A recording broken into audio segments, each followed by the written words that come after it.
कर्म कैसे करे का स्वाध्याय हम सभी कर रहे हैं। मुनि क्षमा अब कौन सा चैप्टर है ये? ये कर्म कैसे करे का आई थिंक 6th चैप्टर चल रहा है। ठीक है, हो गया। चलिए। मुनि प्रमाण क्षमा सागर जी द्वारा विरचित। मंगलम भगवान वीरो मंगलम गौतमो गणी मंगलम कुंद कुंदाद्यो जैन धर्मोस्तु मंगलम।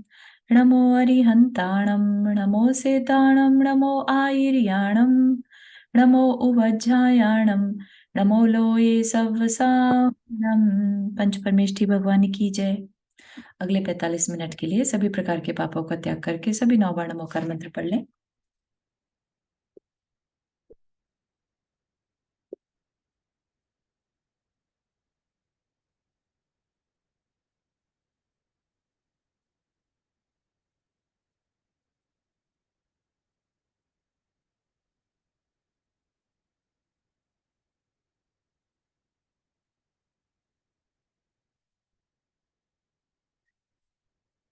तो इस जो ये हमने समय डिसाइड किया है इसमें हम क्या सीख रहे हैं कि हम कर्म कैसे करें, है ना। और कर्म हम सभी करते ही हैं, 24/7 कर्म करते हैं, मन से, वचन से और काय से। तो उनको कैसे करना। तो लास्ट क्लास में हमने 3 पॉइंट्स पे, मतलब पिछली कुछ क्लासेस से हम 3 पॉइंट्स पे विचार करते आ रहे हैं कि जो कर्म को जीतने की प्रक्रिया है उसमें हम एज अ गृहस्थ हम क्या कर सकते हैं, बेस्ट से लीस्ट एक्सेप्टेड की तरफ जा रहे हैं। तो बेस्ट तो यही है कि हम माध्यस्थ भाव रखें, समता भाव रखें और हम उस चीज से अलग रहें, हम रिएक्ट ना करें। ठीक है, जितनी जल्दी हो सके वातावरण से, बाह्य परिस्थिति से सामंजस्य बना लें। अगर वो नहीं हो पा रहा है और हमें रिस्पॉन्स करना है तो हम रिएक्ट ना करके रिस्पॉन्स करें, और रिस्पॉन्स कैसा हो, हमारा पॉजिटिव हो, है ना, क्रिएटिव हो, पॉजिटिव हो। ठीक है, ये हुआ सेकंड, जिसमें हमें रिस्पॉन्स तो करना है। पहले वाले में रिस्पॉन्स भी नहीं करना, समता भाव रखना है। दूसरे में रिस्पॉन्स तो करना है लेकिन क्रिएटिव करना है, पॉजिटिव करना है। और तीसरे में तीसरा उपाय ये बताया कि घात और प्रतिघात से बचे। घात प्रतिघात मतलब कि अशुभ से बचे। ठीक है, तो हम क्या करें, हम चूज ऐसा समय हमसे नहीं होता लेट से, तो हम उस जगह को बदलने की कोशिश करें, हम शुभ को चूज करें, है ना। मेरे लिए क्या अच्छा है, मोस्ट ऑफ द टाइम अगर हमें चॉइस है तो हम शुभ को चुने। ठीक, तो ये 3 चीजें हमने अभी पिछली कुछ क्लासेस से चल रहा था, सीख रहे थे। ठीक, तो अभी क्या इसमें देखना है हमें, मेन चीज ये है कि अगर ईमानदार आदमी, ईमानदार से यहाँ पर एक ले लीजिएगा कि जो गलत कामों से बचा हुआ है, अशुभ से बचा हुआ है, ऐसा आदमी, है ना। अगर ईमानदार आदमी जब भी तकलीफ में दिखाई पड़े तो समझना इसने अपना हिसाब चुकता करना शुरू कर दिया, है ना। हमें पता है कि कोई पर्सन अच्छा है, लेकिन फिर भी अगर लोग उसे गलत समझें या उसका बैठे बिठाए, जैसे होता है ना कई बार, बैठे बिठाए नुकसान हो जाना या कोई तकलीफ आ जाना, बीमारी हो जाना बैठे बिठाए, तो इसका क्या मतलब है कि जब किसी अच्छे इंसान के ऊपर तकलीफ दिखाई पड़ने लगे तो समझना कि उसने अपना हिसाब चुकता करना शुरू कर दिया। किस चीज का हिसाब किताब चुकता, कर्मों का हिसाब। ठीक है ना, अभी तक हम क्या करते आ रहे थे, सिर्फ बांध रहे हैं, बांध रहे हैं, बांध रहे हैं, और कर्म अपना फल देकर खत्म हो रहा है। अब हमने क्या करना शुरू कर दिया, हिसाब चुकता करना, मतलब जो लोन लिया था कर्मों का, अब उसे हम थोड़ा स्पीड में वापिस करने लगे। ठीक है, जिसे कहते हैं ना उदीर्णा करना। ठीक है ना, आगे चल के शायद हम उसे समझेंगे। उदीर्णा, समय से पहले कर्मों को बुलाकर खत्म कर देना। तो ईमानदार क्या करता है, अपने अच्छे बिहेवियर से बाद में आने वाली बड़ी तकलीफों को आज ही छोटी तकलीफ में बुलाकर और खत्म कर लेता है। ठीक है, तो इसलिए धार्मिक व्यक्ति के ऊपर, ईमानदार व्यक्ति के ऊपर अगर तकलीफ आ रही होती है तो हमें यह समझना चाहिए कि अब उसने अपना हिसाब किताब चुकता करना शुरू कर दिया। और बेईमान आदमी, जो कई बार होता ना कि बहुत मायाचारी है, बहुत दूसरों के बारे में गलत सोचता है, फिर भी बहुत नाम हो रहा है या बहुत उसको आ, सब कुछ अच्छा ही अच्छा हो रहा है उसकी लाइफ में, है ना। तो वो भी सिचुएशंस बन सकती हैं। ठीक है, तो क्या कह रहे हैं, बेईमान आदमी। बेईमान क्या मतलब यहाँ पर, धोखा देने वाला, झूठ बोलने वाला, कोई हिंसा में लगा है। जितने भी ये लेदर फैक्ट्रीज हैं, तो क्या आपको लगता है कि ये पुअर हैं? अभी इस टाइम तो पैसे बना ही रहे हैं ना ये, राइट। तो गलत कामों में लगा हुआ आदमी भी अगर फलता फूलता दिखाई पड़े तो समझ लेना कि संसार को बढ़ा रहा है। ठीक है ना। तो ये चीज हमें इस चीज को लेके परेशान नहीं होना कि धर्म क्या करता है, हमें नहीं धर्म करना। वो तो कुछ धर्म नहीं करता फिर भी इतना अच्छा कर ले रहा है ना। तो इस तरह के भाव अगर आए तो इस बात को याद रखना कि अच्छा काम कभी वेस्ट नहीं जाता। ठीक है ना। अभी इसको आगे समझेंगे अपन, है ना। क्या कह रहे हैं, जब भी हम विचार करें शुभ और अशुभ का और वर्तमान को देख करके उससे मिलान करें तो ध्यान रखना शुभ का फल शुभ ही है और अशुभ का फल कभी शुभ नहीं हो सकता। कभी शुभ का फल अशुभ भी नहीं हो सकता, है ना। शुभ का फल शुभ ही होगा। ठीक है। तो ये ज्यादा हमें अच्छे से समझने वाली बात है। हम इस चीज पर जरा सा भी शंका ना रखें बेसिकली कि ये क्या मतलब अभी आ, हम शुभ करते तो हैं लेकिन हमारे साथ तो बहुत अशुभ होता रहता है ना। हमारे ऊपर तो तकलीफें दूर ही नहीं होती, है ना। तो इस तरह के भाव ना लाके हम मन में शांति बनाए रखें, ये चीज कहना चाह रहे हैं। ठीक है ना। एक छोटा सा उदाहरण अपन देखेंगे और आज अपनी बात कर्मों को जीतने की इतनी हो जाएगी। क्या उदाहरण है, क्या हुआ, एक भविष्यवाणी हुई, है ना। तो यहां से कहानी शुरू हो रही है एक, कि एक भविष्यवाणी हुई। ये कहानी बहुत इंपॉर्टेंट है और हमेशा हमारी लाइफ में कभी भी कुछ भी घटता है, घटित होता है, तो उसको रिप्रेजेंट करती है। ठीक है।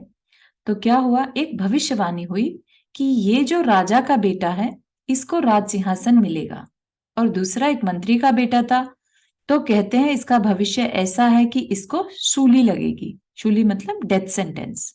ठीक है। दोनों ने सुना, राजा के बेटे को आ गया अहंकार कि देखा मेरा पुण्य और अब मैं राजा बन ही जाऊंगा, और जनाब ने अपनी सत्ता और संपत्ति का दुरुपयोग शुरू कर दिया।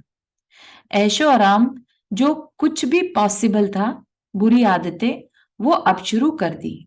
अब तो मैं राजा बनूंगा, भविष्यवाणी हो ही गई है, राजा बनूंगा, है ना। तो यहां पर उसने क्या हुआ, जरा सा उसका पुण्य, पुण्य ही है ना कि राजा बनेगा, पुण्य उदय में आने वाला है। ठीक है। अब पुण्य उदय में आने वाला है ये सोचकर आज ही उसने क्या करना शुरू कर दिया, अपने पुण्य को खर्चना शुरू कर दिया, व्यर्थ करना शुरू कर दिया, है ना। तो पुण्य जब व्यर्थ खत्म कर देंगे हम, तो ऑफकोर्स कहीं ना कहीं उसका असर पड़ेगा। ठीक। उधर दूसरे मंत्री के पुत्र ने कहा उसको, जिसको की शूली लगनी थी, इसका मतलब यह है कि मैं कुछ गलत नहीं करूंगा। सूली तो तभी लगेगी ना जब कुछ गलती होगी, तो मैं बहुत सावधान रखूंगा अपने आप को कि मुझे सूली ना लगे। ठीक। तो अब वो फूंक फूंक के कदम रखने लगा और दूसरे के कदम लड़खड़ाने लगे, है ना। सबको बात समझ में आती है कि किसी का पुण्य उदय में आता है, खूब पैसा आ रहा है, खूब परिवार वालों के साथ खूब अच्छे से रह रहे हैं, तो धर्म सब छूट जाता है ना। तो और एक के ऊपर तकलीफ आती है तब जाके लगता है कि नहीं नहीं मेरा पाप का उदय है तो मुझे कुछ अच्छा करना चाहिए, है ना।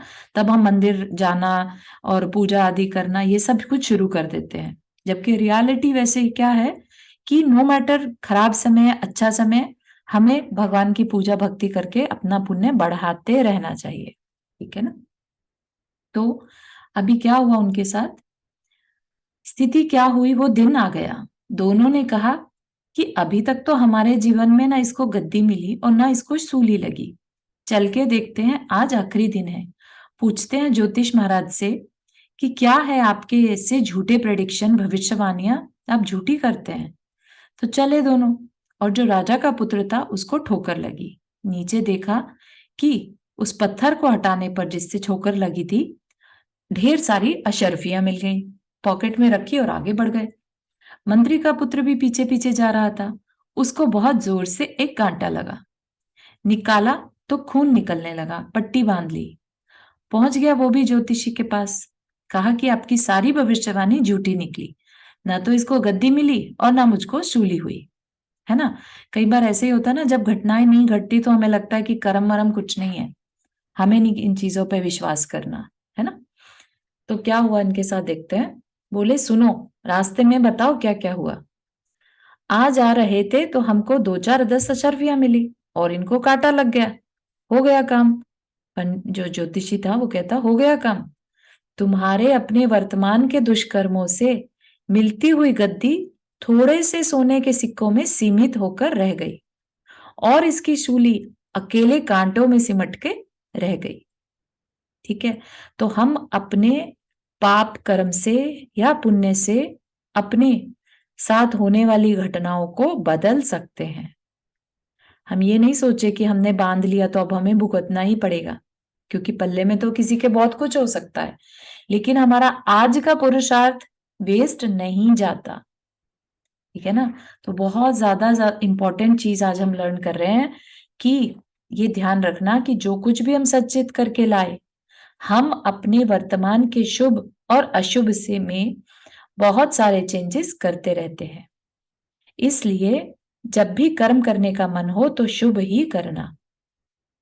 शुभ को करने से हमारे अशुभ का दबाव घटता है।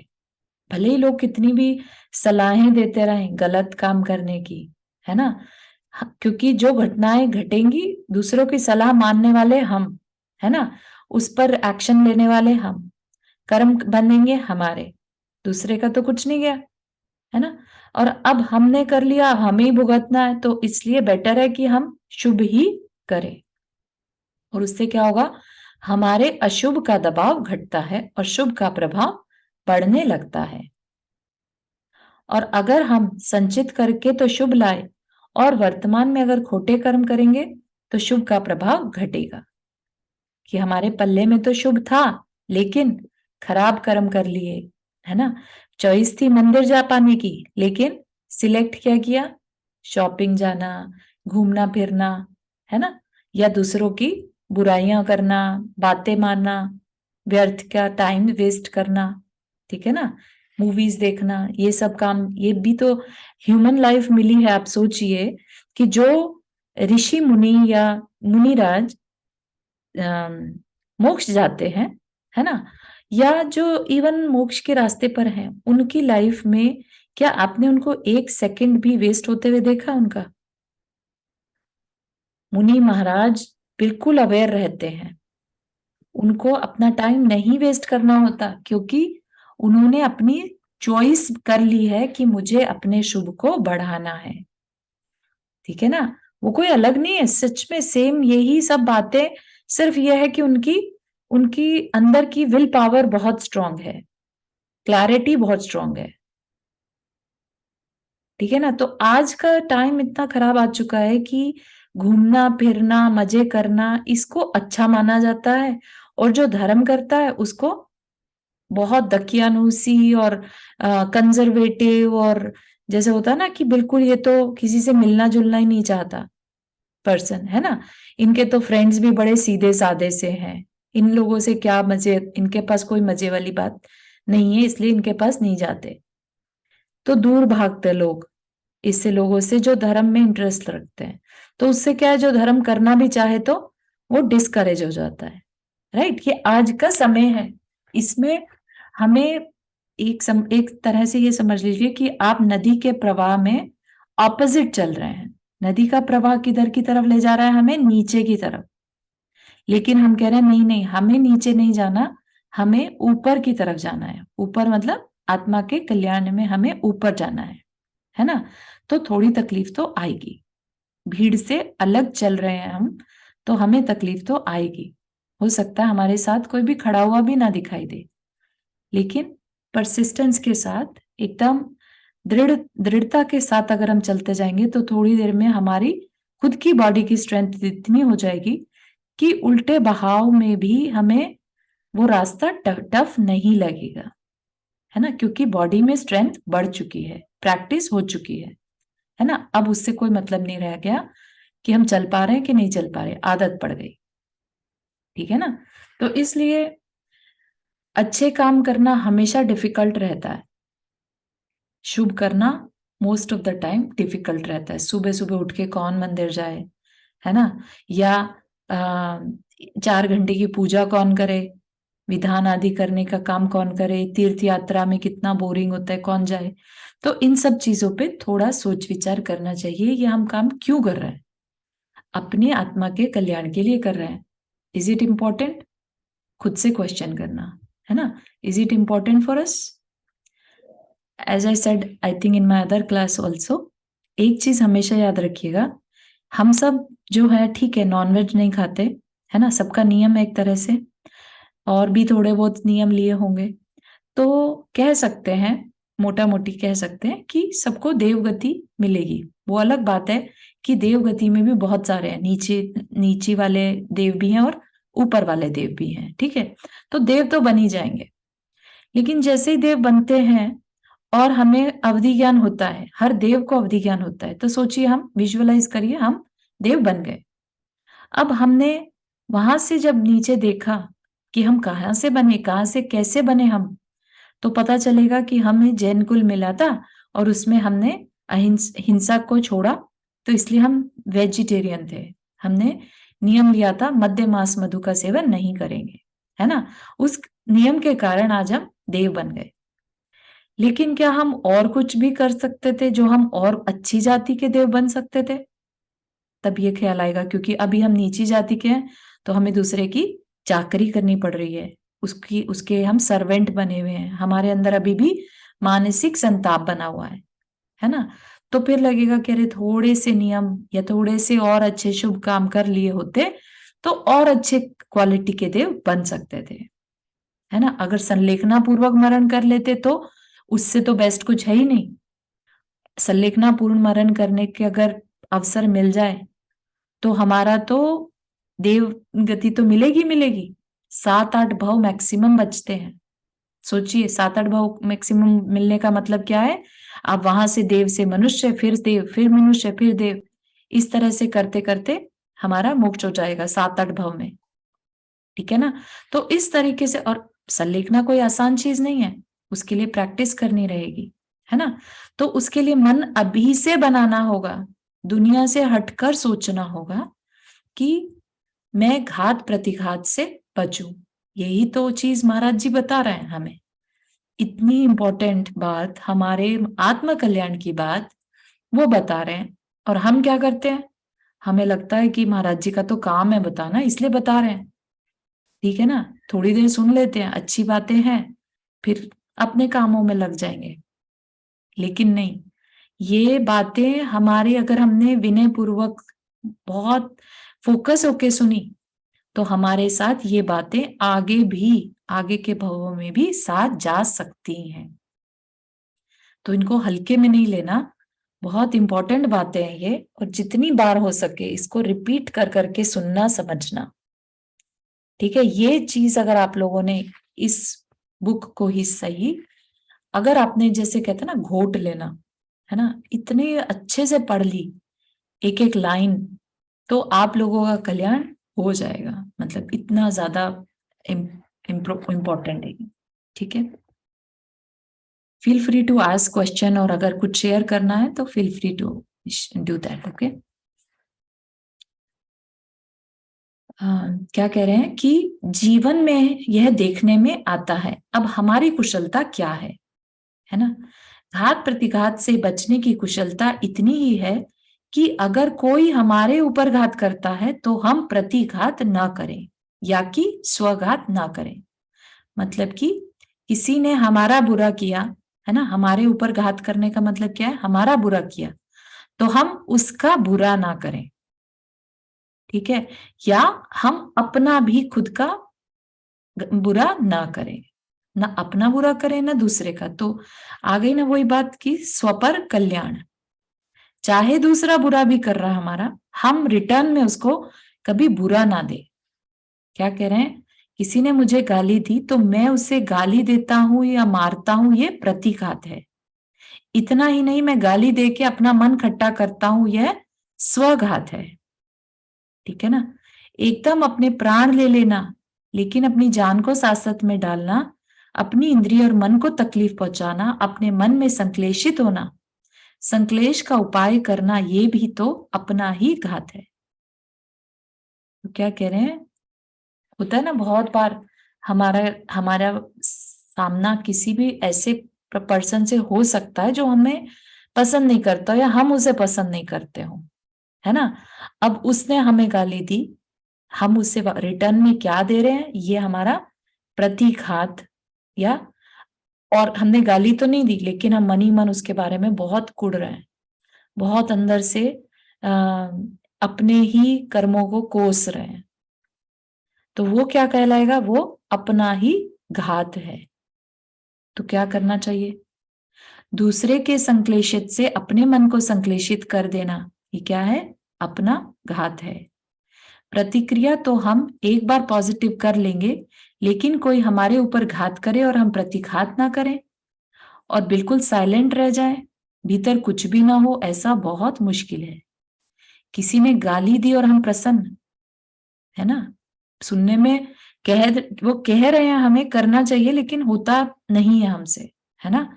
कोई हमें गाली दे और हम प्रसन्न रहे, बहुत भारी ऊंची विद्या है ये, जिसको कि आ जाए। बाकी सारी विद्याएं तो सबको आती होंगी, लेकिन ये वाली विद्या जिसको आ जाए वो जीत गया, वो संसार से पार हो गया।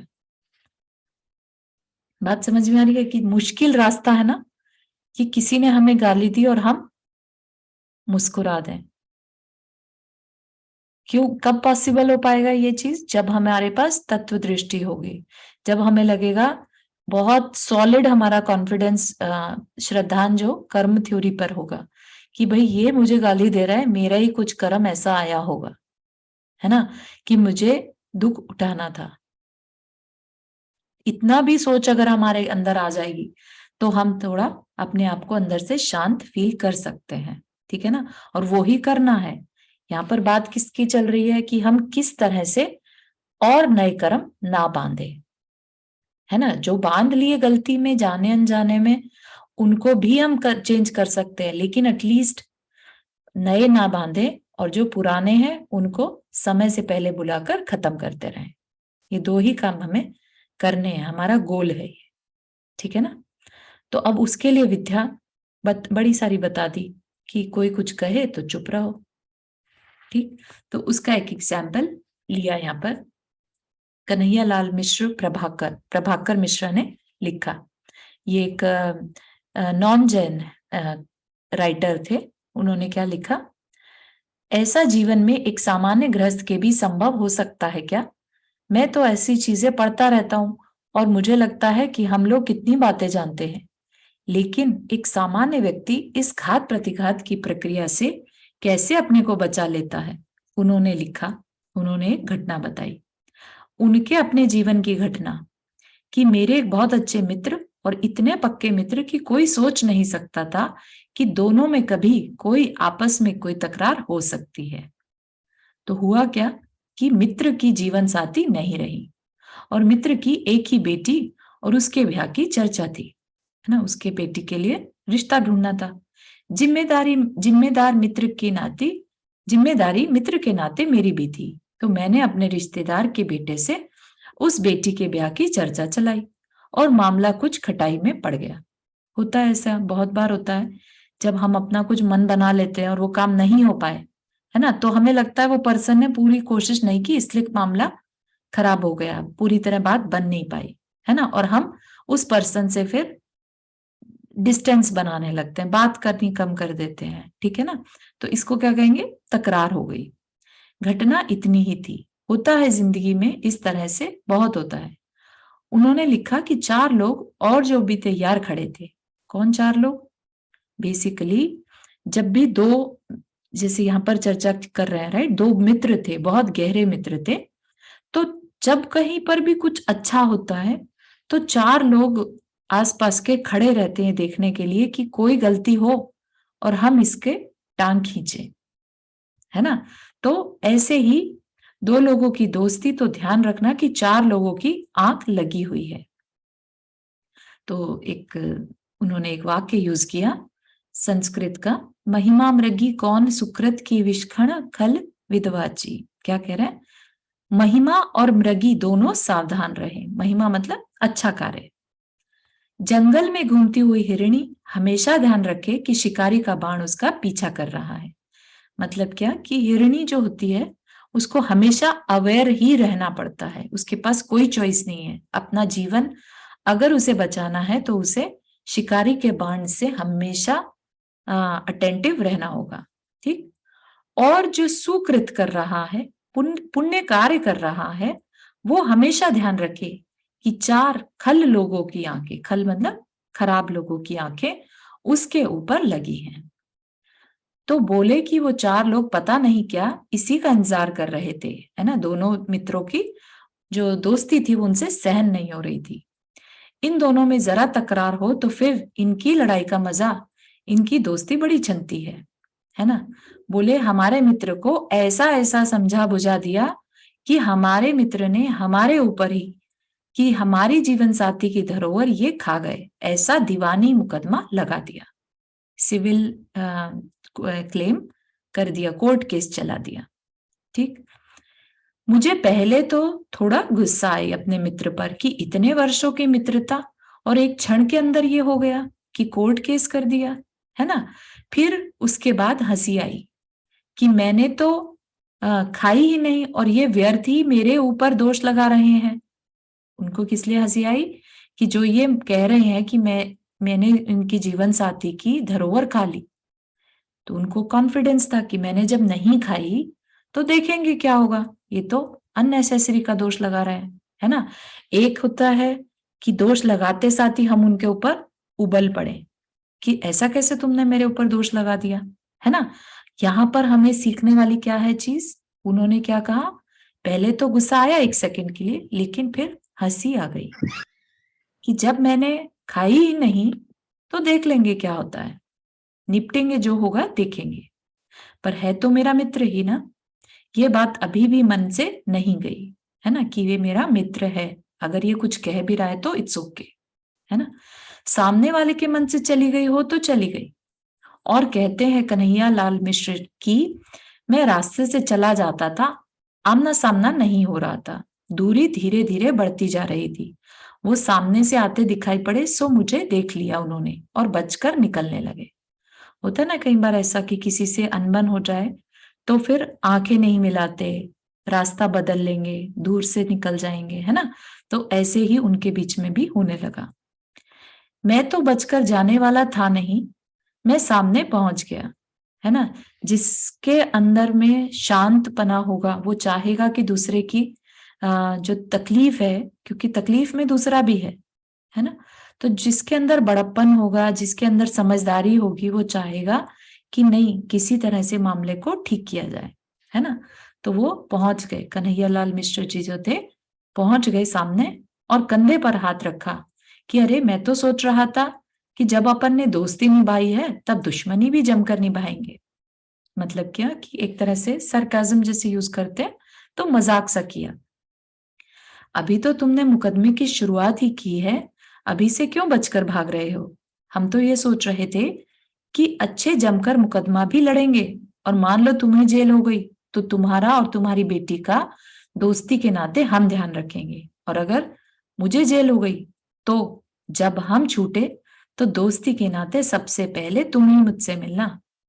तो उनको क्या किया, एक तरह से याद दिला दी दोस्ती की, कि इतनी तो दोस्ती इतनी अच्छी है कि कभी खराब टाइम भी आ जाता है तो हम एक दूसरे को ही देखकर अच्छा समय मानते, है ना। तो ये विचारों की श्रेष्ठता देखो, ये घात प्रतिघात से बचने की प्रक्रिया देखें आप, बहुत सांसारिक प्रक्रिया। कहते हैं इतना सुनते ही वह मित्र हाथ पकड़ लिया, उनसे कहने लगा घर चलो, यहां नहीं, रास्ते में नहीं, घर ले जा करके बिठा करके, और मेरे मना करते करते भी, और मेरे पैरों पर सिर रख करके फूट फूट कर रोए। उस दिन का दिन है कि आज का दिन, कहाँ का मुकदमा और कहाँ की दुश्मनी। फिर से ज्यों का त्यों दोनों अब बड़े प्रेम से अपना जीवन जीते हैं।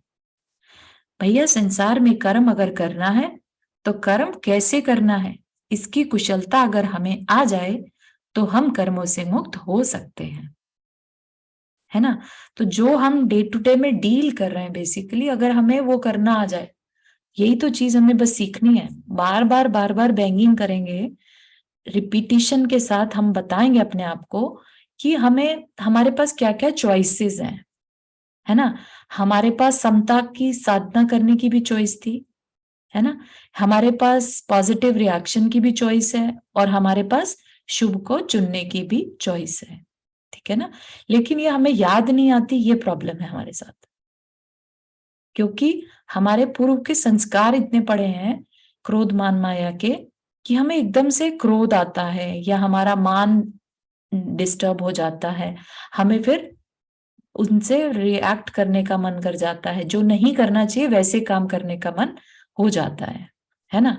तो ये बार बार पढ़ने से हमें ये पता चलता है कि हम कितना बड़ा नुकसान अपना खुद का कर रहे हैं। क्या हमें सिर्फ यही जीवन जीना है, या अभी आगे के बहुत सारे जीवन बाकी है हमारे पास? क्या हमें सिर्फ जो लोग आज मिले हैं उन्हीं के साथ डील करना है, या आगे चल के लेट से हम देव बने, है ना।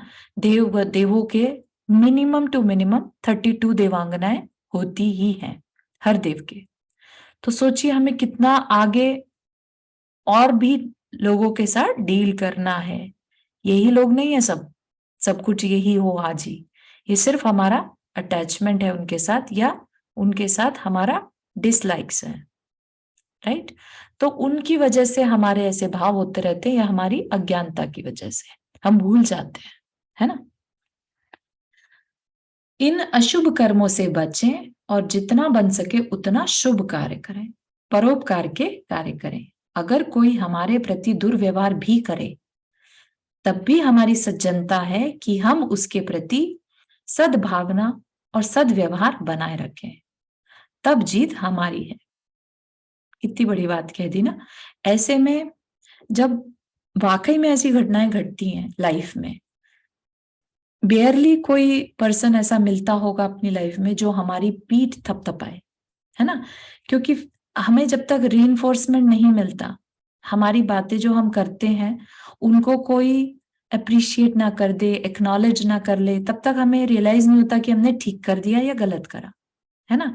तो अभी से ही, और कुछ नहीं, अगर कोई हमारे आसपास ऐसा इतनी महान सोच वाले पर्सन नहीं है जिनसे जाकर हम अपने बारे में बता सके कि किसी ने हमारे साथ ऐसा किया था और हमने उसके साथ अच्छा किया, है ना। किसी ने हमारे साथ बुरा किया और हमने अच्छा किया, तो हो सकता है कोई महान हो तो पीठ थपथपा दे, है ना, कि नहीं नहीं बहुत अच्छा कर रहे हो तुम, सही रास्ते पर चल रहे हो, यही सही राइट तरीका है ना। मोस्टली क्या मिलते हैं, तुम बुरा कर रहे हो तो और कहेंगे और ऐसा करो, चार सुनाओ उसको, है ना। उसने ऐसा क्यों कर दिया, इसकी ऐसी मजाल तुम्हें ऐसा कहे, है ना। तो हमारी मजबूरी ये इस टाइम ऐसी हो रखी है कि हम ऐसी समाज में या ऐसे माहौल में रहते हैं जहां पर हमें इन अच्छी बातों को नहीं रिपीट करवाया जाता। पहले का टाइम था, गुरुकुल में पढ़ रहे हैं बच्चों को, छोटे से बच्चों में, छोटे छोटे बच्चों में ये बातें संस्कार की तरह डाल दी जाती थी। फिर उन्हें लाइफ में फिर वही आगे चल के बड़े बड़े योद्धा, बड़े बड़े राजा बन जाते थे, राइट, अपनी उस संस्कारों की वजह से, ठीक है ना। तो ये जो महाराज जी कर रहे हैं, ये भी हमारे अंदर वो संस्कार डाल रहे हैं। और संस्कार कैसे डलते हैं, एक बार पढ़ने से नहीं, बार बार पढ़ने से, ठीक है। तो अगर हम एक बार ये रिपीट कर लिया तो भी ये हमारी ड्यूटी है अपने सोल के लिए कि हम इसको वापस से रिपीट करें, रिवाइज करें। आपको पीडीएफ चाहिए, इसकी मिल जाएगी, आप उसको चाहे एक पैराग्राफ ही, लेकिन रिवाइज करें, एक एक वर्ड को अच्छे से समझते हुए कि इसमें कह क्या रहे हैं, क्या मैं अपनी लाइफ में अप्लाई कर रहा हूं, ठीक है ना। और हो सके तो please share in the class also, that is the पीठ थपथपाना वर्ड, जिसे हम एक दूसरे को अप्रिशिएट कर सकते हैं, है ना। ताकि उनको थोड़ा बूस्ट मिले कि आज मेरे साथ खराब हुआ था, फिर भी मैंने खराब नहीं माना, या मैंने मान सकते थे 100%, लेकिन मैंने सिर्फ 40% 50% ही माना, है ना। तो इस तरह के एग्जाम्पल्स यूज करने से हम बाकियों को भी मोटिवेट कर सकते हैं कि हम अकेले नहीं हैं, बाकियों के साथ भी खराब होता है, लेकिन हमें डील कैसे करना है ना। और अगर उसको एक कहानी के फॉर्म में भी बता सकते हैं, अपना नाम छुपा कर भी बता सकते हैं, अगर नहीं मन कर रहा है आप ये कह सकते हैं मेरे मित्र के साथ ऐसा हुआ, कुछ भी जैसा भी सही लगे, है ना। तो देखिएगा, आई वुड रियली अप्रिशिएट अगर कोई इसमें आगे आके स्टेप लेता है और शेयर करता है, तो it will be a very unique class then, जो वाकई में अपनी लाइफ चेंज करने के लिए सीरियस है ना। तो वो चीज यहाँ से हम शुरू कर सकते हैं, ठीक। तो यहाँ पर अगर हमारे साथ कोई दुर्व्यवहार भी करे तो भी हम उसके प्रति सद्भावना, मतलब उसका अच्छा ही हो ऐसा माने, और सद्व्यवहार मतलब उसके साथ अच्छा बिहेवियर ही करें, तब जीत हमारी है, वरना तो यहाँ सब हारे हुए हैं, है ना। तो ये सोच भी हमें अपने अंदर डालनी होगी कि वाकई में जीत और हार कहते किसे हैं। जीत तब है जब हम अपने कल्याण के लिए एक कदम आगे बढ़ाते हैं, ठीक है ना। अदरवाइज तो यहाँ सब हारे हुए हैं, मतलब किसी को नहीं पड़ी आत्म कल्याण की, है ना। उनको हारा हुआ कहा है, कर्म से हारे हुए जिसे कहते हैं ना, हमेशा से अपने कर्मों से हारते आए हैं। एक मौका तो अपने जीवन में भी ऐसा लाना चाहिए कि अब हम और नहीं हारे, कर्म हमसे हार जाए, हम ऐसे कार्य करें कि अपने किए हुए पुराने कर्मों को हरा दें और अपने आप की जीत हम हासिल कर लें। ऐसी स्वतंत्रता हमारी है ना। लेकिन ये स्वतंत्रता हम माने तब तो है ना।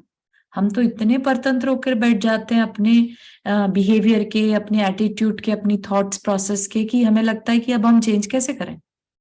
हमें तो आदत पड़ी हुई है, हमें तो गुस्सा करने की आदत है, हमें तो ये करने की आदत है ना। तो ये भी एक एक्सक्यूज बनाने की भी एक आदत है। कर्म करने में व्यक्ति भले ही स्वतंत्र ना हो, लेकिन कर्म को कैसे करना, भले करना या कि बुरे करना, इसमें तो हमारी अपनी स्वतंत्रता है। इसी भावना के साथ कि हम कर्मों को जीतने की इस प्रक्रिया को अपने जीवन में जितनी बनेगी उतनी शामिल करेंगे। बोलिए आचार्य गुरुवर विद्यासागर जी महाराज की जय। ये चैप्टर 6 था जो खत्म हो गया, है ना। तो क्या क्या हमने सीखा अभी तक के, एक विचार की प्रक्रिया शुरू की है जिसमें हमने सीखा कि हमारे जीवन में जो भी घटित होता है उसका प्रमुख कारण मेरा अपना कर्म है। मैं कर्म निरंतर करता हूं, है ना, ये भी हमने समझ लिया। समझा मतलब कि एकदम सब कॉन्शियस में चले जाना चाहिए, है ना। जब भी हमारे साथ कुछ अच्छा या बुरा हो, इमीडिएटली हमारे अंदर आना चाहिए कि ये इसका कारण मेरा कर्म है। बिना कर्म के हमारे अंदर फीलिंग्स नहीं आ सकती, ठीक है ना। और फिर मैं कर्म निरंतर करता हूं, कर्म का फल भी मुझे ही चखना है। और इतना ही नहीं, कर्म का फल चखते समय मेरी जो असावधानी है, मेरी जो गाफिलता है, मेरी जो अज्ञानता है, वो मुझे और नए कर्म बंधन के लिए मजबूर कर देती है। तो ये चीजें हम ऑलरेडी इस बारे में चिंतन और पढ़ने का काम कर चुके हैं, ठीक है ना। कर्म सिर्फ एक भौतिक प्रक्रिया नहीं है कि कार्बन वर्गनाएं आई और चिपक गई, है ना। कर्म एक मानसिक, भावनात्मक और आध्यात्मिक प्रक्रिया भी है। कर्म दोनों तरह से किए जा सकते हैं। संसार बढ़ाने वाले कर्म जो कि अत्यंत सांसारिक होते हैं, और संसार से पार होने के कर्म भी किए जाते हैं जो कि आध्यात्मिक होते हैं। सवाल सिर्फ इस बात का है कि मुझे संसार बढ़ाने वाले कर्म चुनना है या कि संसार से पार होने के कर्म चुनना है। कोई भी संसार में शरीर धारण करने वाला ऐसा नहीं जो कर्म ना करे, है ना। हम जानवरों को भी कर्म करते हुए देखते हैं। उनका काम क्या होता है, सोचा कि मुझे भूख लगी है, चलो शिकार करने चलते हैं, है ना। इधर उधर ढूंढा किया और आकर पड़ गए, है ना। तो उनके जो एक लिमिटेड टाइप के कर्म रहते हैं। हमारे कर्म हर तरह के चलते रहते हैं, 24/7 हम कुछ भी सोच सकते हैं। मनुष्य एक ऐसा प्राणी है जो किसी भी डायरेक्शन में अपने दिमाग को ले जा सकता है ना। कर्म सबको करना पड़ता है, वे कर्म सांसारिक हैं या कि पारमार्थिक या कि आध्यात्मिक, ये हमारे ऊपर निर्भर करता है। तो फिर हम विचार करें कि हमें ऐसे कर्म करना है जिससे कि कर्मों का बोझ हल्का हो, कर्म का भार हल्का हो। अगर अपने जीवन में हम अपनी अज्ञानता और असावधानीवश कुछ ऐसे खोटे कर्मों को संचित कर भी लेते हैं, तो हम उन खोटे कर्मों को अपने सत्कर्मों के द्वारा परिमार्जित भी कर सकते हैं। क्या कह रहे हैं कि अगर लेट से हमसे कुछ गलती हो भी जाए, तो उसमें ऐसा नहीं सोच के बैठिए कि गिल्टी फीलिंग में चले जाएं कि अरे हमसे बहुत बड़ी गलती हो गई, अब क्या करें, अब तो हमें भुगतना ही पड़ेगा। नहीं, क्या कह रहे हैं कि उन खोटे कर्मों को जो गलती से अज्ञानता से हो गए, अपने सत्कर्मों के द्वारा, सत्कर्म क्या है? आत्म संयम, जो हम नियम आदि लेते हैं ना, वो आत्म संयम, जप, तप, दान, ये जो आध्यात्मिक कर्म है, वो हमारे सांसारिक कर्मों के दबाव को कम करते हैं, उनके भार से हमें मुक्त करने में मदद देते हैं। ठीक है ना? कौन व्यक्ति है जिससे कि अपनी असावधानी और अज्ञानतावश बुरा नहीं हो जाता? ठीक है ना? तो ये बात भी नहीं भूलनी कि ये सबके साथ है, इट्स ओके, है ना? अब हो गई गलती तो इसको ठीक कैसे करना है? अपने सत्कर्मों से इसको हम संभाल सकते हैं। ठीक है? यदि एक क्षण अगर हम चूक गए थे, तो क्या हम अगले क्षण अपने को संभाल नहीं सकते? संभाल सकते हैं। और इतना ही नहीं, अपनी उस चूक का फल जो मिलने वाला है, उसको भी हल्का कर सकते हैं। मतलब कि अभी मिला नहीं, मिलने वाला है, उसको कम भी कर सकते हैं। लेट से हमने कोई बड़ा पाप कर दिया, तो अब लेट से उसका फल तो था, फॉर एग्जाम्पल किसी के साथ हो गया 100 ईयर की सजा, है ना? अब हम क्या कर सकते हैं? हमारे हाथ में कैपेसिटी है कि हम उस 100 ईयर की सजा को कम करके 1 साल, 6 महीना, 1 महीना ऐसे कम कर सकते हैं। ठीक है, ये तो सिर्फ एग्जाम्पल लिया था। अदरवाइज अगर किसी को श्रेणिक राजा का एग्जाम्पल याद हो, तो श्रेणिक राजा ने 7वें नरक की आयु बांध ली थी। ठीक है ना? अब 7वें नरक की आयु बांध ली, जो जिस टाइम बांधी उस टाइम इतने खराब कर्म थे उनके, है ना? लेकिन उसके बाद फिर उन्होंने जो अपनी लाइफ में अच्छे कर्म किए, बहुत अच्छे कर्म किए, उससे 7वें नरक की आयु को घटाकर उन्होंने पहले नरक की आयु, और वो भी सबसे, मतलब 84,000 ईयर ओनली कर ली। कहा तो 7 सागर की 33 सागर की आयु, और कहा घटाकर के सिर्फ 84,000 ईयर। साथ ही साथ क्या कर लिया? तीर्थंकर प्रकृति का बंद कर लिया, छायिक सम्यक दृष्टि बन गए, है ना? कितना, अगर वो चाहते तो अपनी उस प्रकृति को ना बदलते, लेकिन कहीं ना कहीं उन्होंने अपने पुरुषार्थ को जागृत किया, अपनी उन गलत कामों को एक्नॉलेज करके उस पर वर्क करना शुरू किया। और ये अच्छी बात है कि उनको ये मौका भी मिल गया उसी लाइफ में ऐसा करने का। तो हम भी गलतियां करके, अगर अपनी लाइफ में थोड़ा भी टाइम मिल रहा है ना, जितना समय बचा है हमारे पास, हम उसको वेस्ट ना करके अपनी की हुई गलतियों को पश्चाताप प्रतिक्रमण से उनको वाइप आउट करें, क्लीन करें, है ना? और आगे अच्छा समय हमारा जाए, अच्छी गति मिले, और जल्दी ही हमारा मुक्ति हो, है ना? मुक्ति किससे? कर्मों से। उस भावना के साथ हम अपना जीवन जिए। ठीक है, तो यहीं तक रखेंगे हम, इसी को और आगे कंटिन्यू करेंगे नेक्स्ट क्लास में।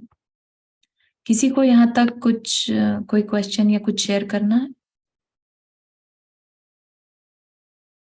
आप लोगों की लाइफ में कुछ ऐसे उदाहरण हो जब आपने बहुत शांत परिणाम रखने की कोशिश करी और आप उसमें सफल हुए या नहीं भी हुए, है ना? ऐसा कुछ जस्ट हाथ उठा दीजिए, ऐसा सभी की लाइफ में होता है। कौन कौन एक्सपीरियंस करता है कि जब आपकी लाइफ में कुछ बुरा हुआ और आप उस सिचुएशन को नहीं संभाल पाए, मतलब कि उसका सिचुएशन का जैसा जवाब महाराज जी कहते हैं वैसा नहीं कर पाए। हाँ, राजेश भैया ने हाथ रेज किया, बहुत अच्छा, वेरी नाइस। आप कुछ शेयर करना चाहेंगे भैया? That is okay, totally okay. तो आई होप मतलब feel free to open up यहाँ, और सभी की लाइफ में ऐसा होता है ना, अच्छा बुरा समय दोनों चलते हैं, और जब बुरा समय आता है, पाप कर्म का उदय चलता है, तो अपने थॉट्स पे और ज्यादा ऐसा लगता है कि हमारे कंट्रोल में नहीं रहा। कुछ कह रहे हैं मैं? हाँ, एक्चुअली क्या है कि कहना तो आसान है लेकिन होता बहुत मुश्किल है, मतलब पॉसिबल नहीं है, बिल्कुल प्रैक्टिकल सही, हो नहीं। बिल्कुल सही। यही चीज हमारे साथ जब बना है कि हम पंचम काल में है ना, जहां पर हमारे शरीर की शक्ति भी साथ नहीं देती और मन की शक्ति भी, और ऊपर से इन्वायरमेंट इतना खराब हो रहा है कि हमें वैसे साधर्मी या अच्छी कंपनी भी नहीं मिलती, है ना। जो थोड़ा बहुत हम मेहनत कर रहे हैं वो यही है कि किसी तरह से भी अच्छी बातें हमारी रीच में आ जाए, है ना, और उनपे हम बार बार चिंतन कर सकें। बहुत हार्ड नहीं पढ़ना, लेकिन बहुत मेहनत के साथ बहुत अच्छी तरह से उस चीज को पढ़ना। ये नहीं कि हमने बहुत बड़े बड़े शास्त्र पढ़ लिए तो बहुत हमें कोई रिवॉर्ड मिल जाएगा, ठीक है ना। अगर हमने एक छोटे से शास्त्र को भी बहुत अच्छे से पढ़ लिया तो लाइफ बदल जाएगी, उसी से बदल जाएगी, ठीक है ना। तो इस चीज को समझते हुए आज के लिए इतना ही रखते हैं। किसी और को कुछ शेयर करना है before we end the class? हाँ, मैं जैसे मेरे को भी जैसे कहीं भी कोई कुछ कहता है तो मैं सोचती हूँ कि नहीं, ये मेरे ही कुछ कर्म आए हैं जो मेरे को मतलब मेरे को काटने के लिए आए हैं, तो अच्छा है। नहीं। और फिर जैसे सामने वाले ने कहा, सोचती हूँ उसको, बल्कि उसको दुख हो रहा, मतलब उसको तकलीफ हुई है मेरे को ऐसा बोलने में, हाँ, तो भगवान उसको शक्ति दे, अच्छा। क्योंकि मैंने तो मेरा कर्म है, उसको मेरे कर्म कट रहे हैं पर उसके तो कर्म बंध रहे हैं। बहुत सुंदर पूर्णिमा मैं जी, पता नहीं, मैं कई बार अपने लिए बहुत सोचती हूँ सुंदर। ऐसा भी चीज बार हाँ, बार। ये तो बेस्ट है एक्चुअली, अगर ऐसे भाव हो रहे हैं ना, तो ये तो नियम से देवगति का कारण है। और दूसरा, आप अपने जो नए कर्म बांध रहे हैं वो बहुत बहुत मंद कषाय के साथ बांध रहे हैं। बहुत सुंदर विचार है ये एक्चुअली। क्योंकि अपन सोचते हैं कि अपनी गलती, अपन बहुत स्लो है, अपने से जल्दी से कुछ काम नहीं, अपने को जल्दी नहीं मतलब अपने में कमी देखते हैं, मतलब ऐसा नहीं। हाँ, बहुत अच्छा, बहुत ही बढ़िया। दिस इज द इसके कारण बेस्ट ऐसा एक्चुअली। तो इसका मतलब क्या है, जैसे पूर्णिमा जी कर पा रही हैं ऐसे हम भी कर सकते हैं। कोशिश ऐसी करती हूँ, पर आधी बार नहीं होता है, आधी हाँ बार ठीक है, बहुत अच्छा, होता है। लेकिन एटलीस्ट आपने स्टार्टिंग तो कर दी ना, कहीं से तो स्टार्ट हुआ होगा, ऐसा नहीं है कि, है ना। हाँ, नहीं, बीच बीच में होता है। बहुत सुंदर। चलिए, थैंक यू फॉर आपने बोला शेयर करो, इसलिए मेरे को लगा मैं भी बहुत करके अच्छा देखूं। लगा, बहुत सुंदर। All right, all right. चलिए, जिनवाणी स्तुति। जावाणी के ज्ञान से सूझे लोकालोक, सो वाणी मस्तक धरो सदा देत हो दो। ये जिनवाणी भारती तो ही जपो दिन रैन, जो तेरा शरण आ गए सो पावे सुख चैन। नौ पांडवों कर्म।